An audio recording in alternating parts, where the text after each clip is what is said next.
Chers auditeurs qui aimez l'histoire, j'ai envie de partager avec vous aujourd'hui un coup de cœur pour un nouveau podcast. Il s'appelle Mr. President. Dans cette série, le politologue Olivier Duhamel vous raconte les drames de la famille Kennedy, les campagnes ratées de Nixon ou encore l'incroyable suspense autour de l'élection de George Bush Jr. L'Amérique n'avait pas subi pareil choc depuis l'assassinat du président Kennedy. 12 épisodes au total pour revivre l'histoire des présidentielles aux États-Unis depuis la Seconde Guerre mondiale. Pour les écouter, il suffit de vous abonner au podcast Mr. President sur votre plateforme d'écoute préférée. C'est facile et gratuit, évidemment.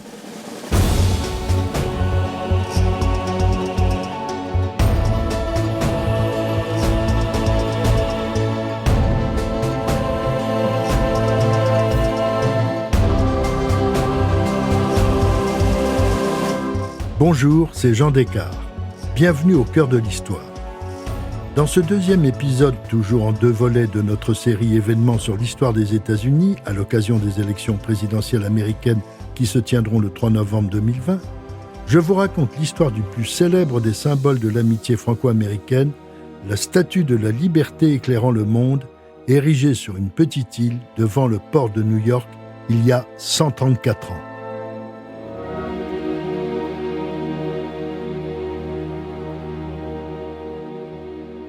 Nous sommes à Paris au début de 1884. Les habitants du quartier de la Plaine Monceau sont très intrigués par un chantier spectaculaire. Près du boulevard de Courcelles, au numéro 25 de l'étroite rue de Chazelles, la fonderie Gaget et Gauthier est spécialisée dans l'édification et la restauration de monuments. 11 ans plus tôt, en 1873, on y avait remis en état la colonne Vendôme, abattue par la commune en 1871. Cette fois, le chantier est beaucoup plus intrigant. Et on observe une noria de chariots transportant des moules de terre glaise venus d'un atelier de l'avenue d'Orléans, aujourd'hui l'avenue du Général Leclerc. À travers un gigantesque échafaudage, les passants s'arrêtent, curieux de découvrir, dominant les toits, la statue d'une femme drapée dans un voile, le bras droit levé tenant un flambeau.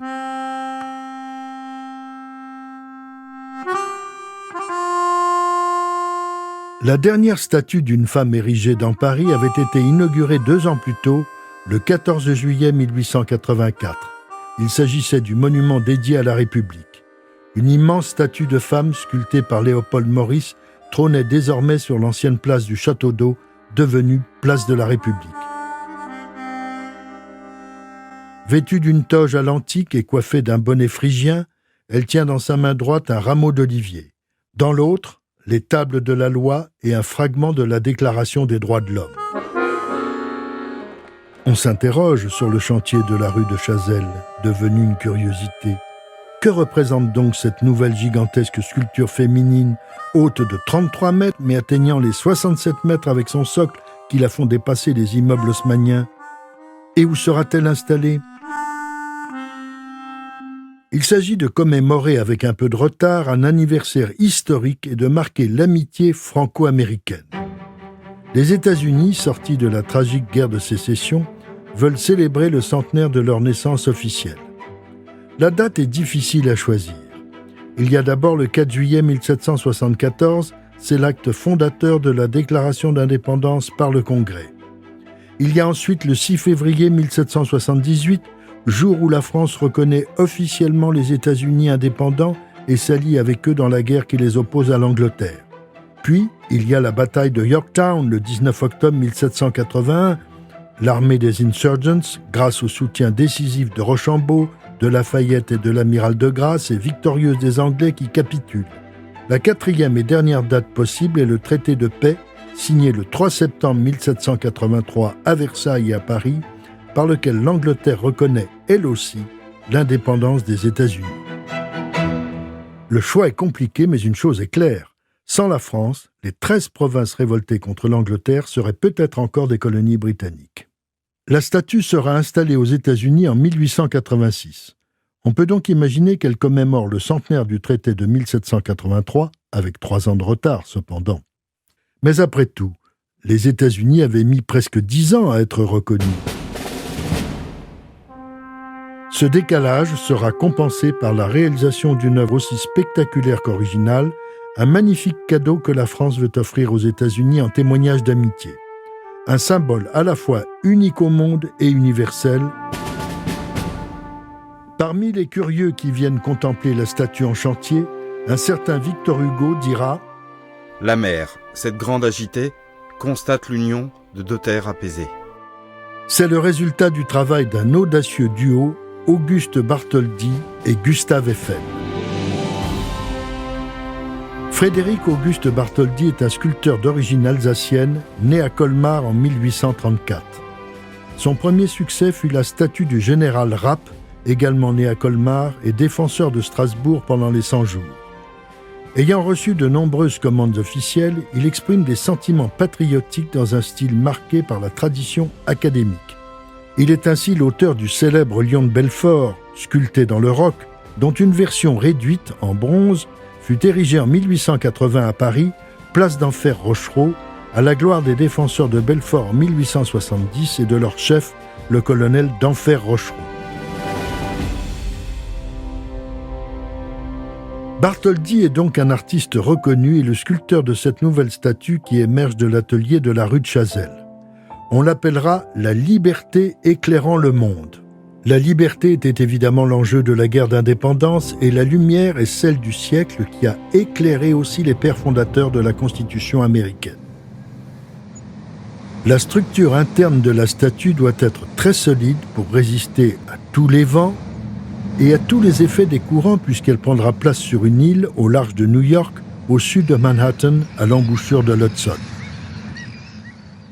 Pour des millions d'immigrants, la Statue de la Liberté, à 1 kilomètre de Ellis Island, sera le symbole d'une nouvelle terre promise en espérant y être accueillis après d'interminables et souvent humiliants interrogatoires et contrôles.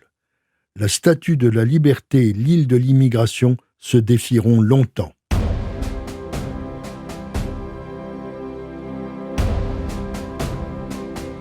En réalité, le projet de la statue remonte à 1870.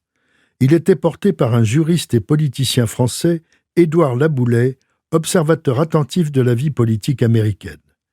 Il souhaitait que la France républicaine rappelle au monde que celle de Louis XVI était en fait la vraie marraine de l'indépendance des États-Unis d'Amérique et que ce soutien avait, à tous égards, coûté très cher à la monarchie.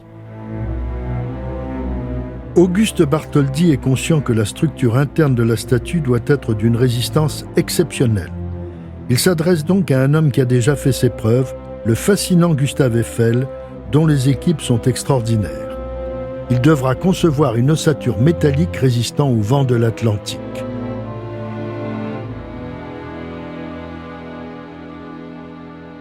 Gustave Eiffel est un ingénieur français d'origine allemande, né à Dijon en 1832. Il a d'ailleurs failli travailler dans une usine fabriquant de la moutarde. Mais il se rend finalement à Paris, où il échoue à l'oral de Polytechnique, mais est reçu à l'école centrale.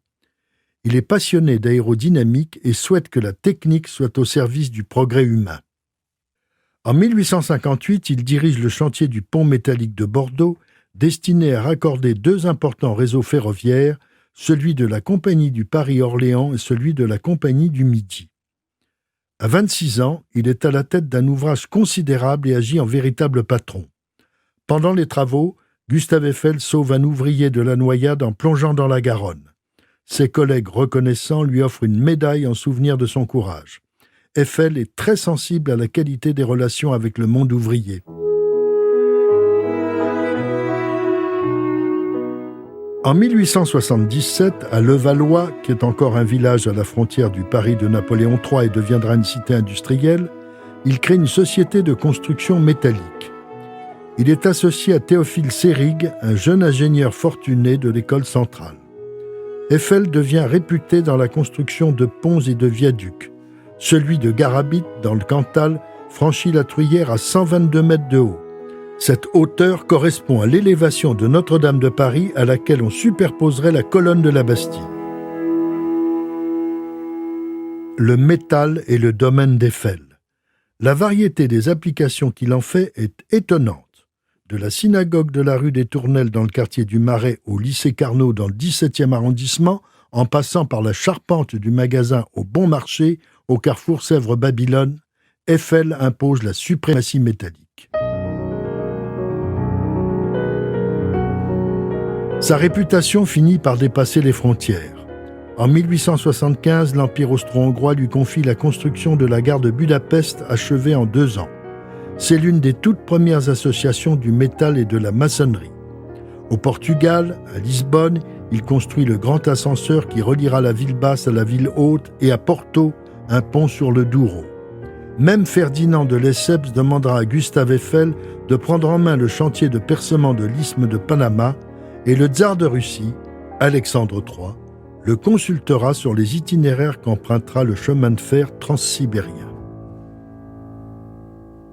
Le squelette métallique de la Statue de la Liberté est calculé et dessiné par Maurice Quéclin en 1881, un collaborateur de Gustave Eiffel souvent oublié dans cette aventure. Bartholdi et Eiffel décident que la statue sera en cuivre repoussé. 300 plaques aux formes dessinées avec minutie seront scrupuleusement martelées puis rivetées entre elles selon les instructions précises de Bartholdi et d'Eiffel. Le squelette est une sorte d'échafaudage fixe. À l'intérieur du monument, il en assurera la stabilité. Quelles que soient les tempêtes, les orages, les ouragans, la Statue de la Liberté devra résister, car la liberté, même statufiée, ne peut s'écrouler. Son poids de 225 tonnes a été calculé en fonction de l'île sur laquelle elle regardera le monde arrivant aux États-Unis ou en partant. Bartholdi veut mettre en valeur la liberté triomphante. Son visage sera ceint d'une couronne. Le bras droit levé, elle tiendra une torche qui ne s'éteindra jamais. Cette lumière sera le symbole de l'étincelle politique à l'origine de l'indépendance aux États-Unis en 1776 pour tous les voyageurs arrivant à New York par voie maritime. Il n'est pas question que la statue soit montée en France. Les pièces détachées vont traverser l'Atlantique. Avant le départ, tous ces éléments sont remis symboliquement à son Excellence M. Norton, ambassadeur des États-Unis en France. Une plaque, offerte aux diplomates, en conserve le souvenir en anglais. En voici la traduction. Société internationale et historique d'ingénierie civile.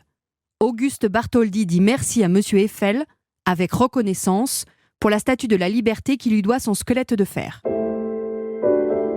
Au printemps 1885, le navire de guerre français l'Isère part de Rouen avec 214 caisses contenant la précieuse cargaison. Mais l'argent manque pour le montage de la statue. Le philanthrope Pulitzer réveille alors l'amour-propre des Américains. Avec lui, les fonds arrivent et Bartholdi est invité à New York. Ce cadeau de la France attire des foules de curieux. Le montage sera très long et spectaculaire, suivi attentivement par la presse mondiale. On voit des ouvriers assis sur des sellettes suspendues par des cordes fixant les plaques de cuivre. Comparés aux colosses, ils ressemblent à des fourmis. Ils évoquent aussi l'image des Lilliputiens essayant d'enchaîner le géant Gulliver.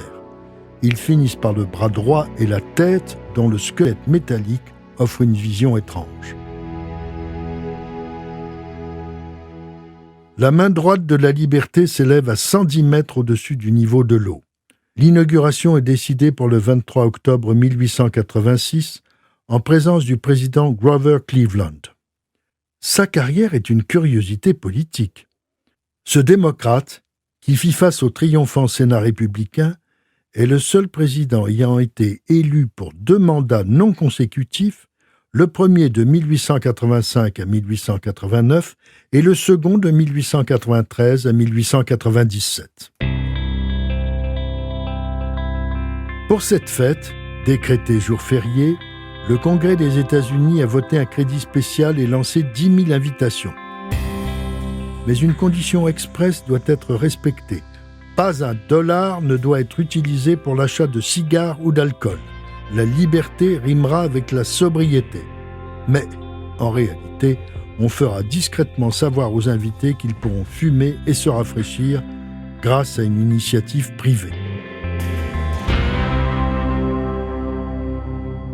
Après une grande parade civile et militaire à Madison Square, les officiels s'embarquent pour Bedloe's Island. 300 navires escortent celui du président Cleveland. La délégation française est conduite par Ferdinand de Lesseps.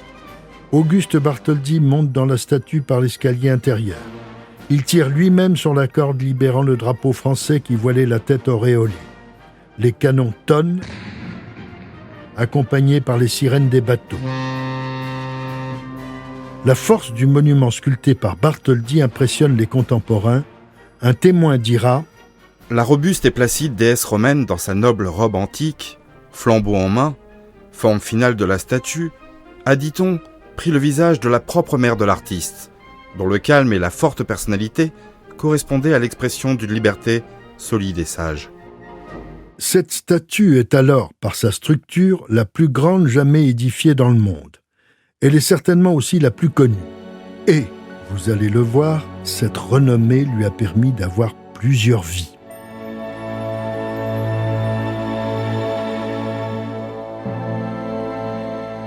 Si cette plongée dans l'histoire de la France et des États-Unis vous a plu, n'hésitez pas à en parler autour de vous et à me laisser vos commentaires sur le groupe Facebook de l'émission. Je vous donne rendez-vous demain pour la seconde partie de cet épisode d'Au cœur de l'histoire consacré à la Statue de la Liberté. Références bibliographiques. Les Américains par André Caspi, édition du Seuil 2002. De la culture en Amérique par Frédéric Martel, édition Gallimard 2006. L'illustration Les Grands Dossiers à l'initiative d'Éric Bachet, édition Le Livre de Paris 1987.